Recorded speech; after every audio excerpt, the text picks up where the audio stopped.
जी बच्चों, next question जो हम करने जा रहे हैं एक्सरसाइज चैप्टर नंबर 17 की 40 वो है 17.9 right a note on superconductors.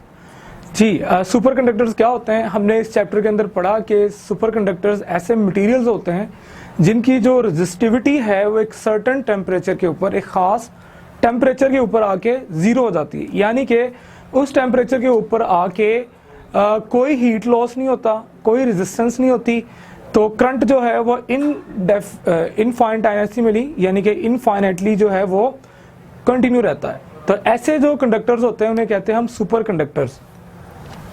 जी सुपर कंडक्टर्स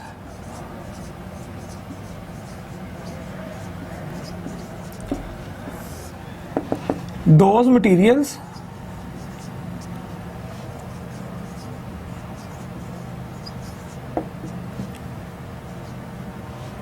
whose resistivity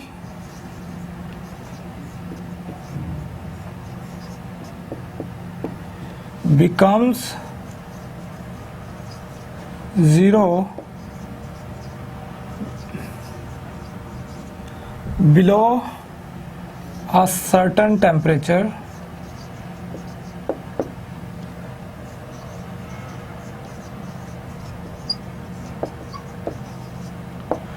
ठीक है।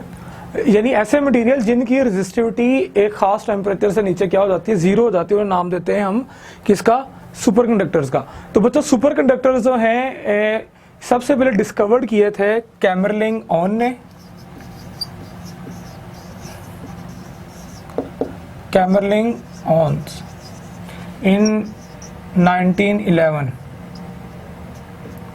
तो उसने देखा कि मरकरी जो है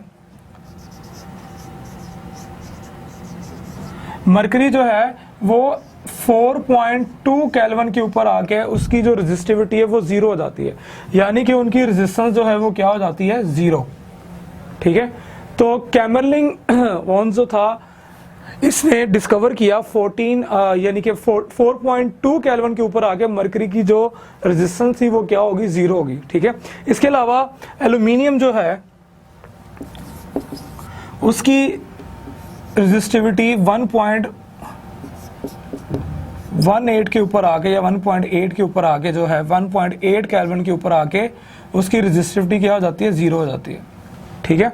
1.1 के 1.8 है उसका, ठीक है, जिसके ऊपर आगे उसकी रेजिस्टिविटी क्या हो जाती है? जीरो हो जाती है, 1.18 ये।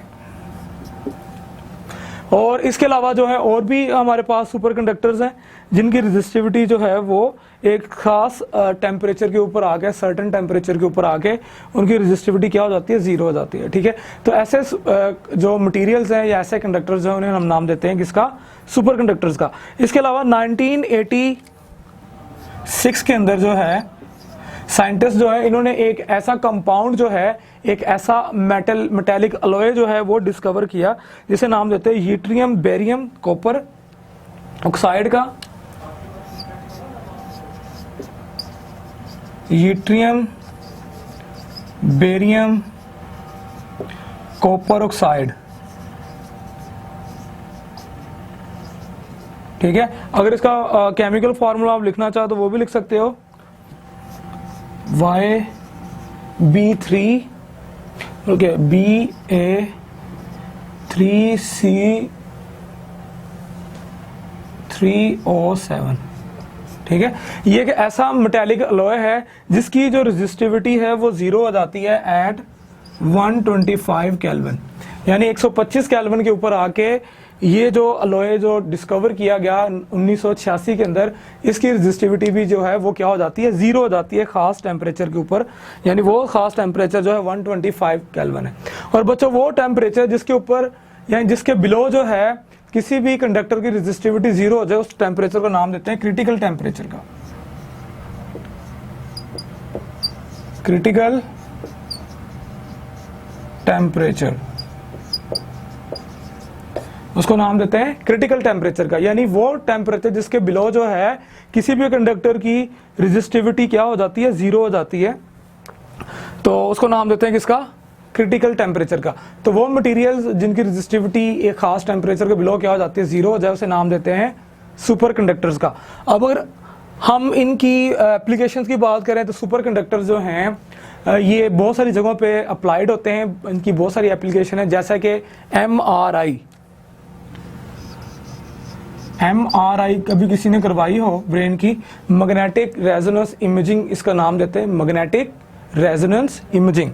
तो ये भी एप्लीकेशन है सुपर कंडक्टर की। इसके अलावा जो है मैग्नेटिक लेविटेशन ऑफ ट्रेन जो हैं, ठीक है, यानी कि मैग्नेटिक लेविटेशन ट्रेन देखी होंगी आपने, जापान के अंदर भी चली हैं, जिनकी जो हाई स्पीड ट्रेन्स हैं वो भी सुपर कंडक्टर से ही बनाई गई हैं, उनकी जो रेल्स होती हैं, ठीक है। और इसके अलावा आपकी जितनी भी कंप्यूटर चिप्स बनती हैं, ठीक है, अगर आप देखो कंप्यूटर जो इंटीग्रेटेड सर्किट बनाए जाते हैं उसके अंदर जो चिप्स लगती हैं जो यूज़ होती हैं वो भी आपके सुपर कंडक्टर्स ही होते हैं, ताकि वहाँ पे रेजिस्टेंस कम से कम हो, यानी बहुत कम रेजिस्टेंस हो, और जो हमारी जो करंट लॉस है वो मिनिमम हो, जो इन फॉर्म ऑफ हीट होगा, ठीक है।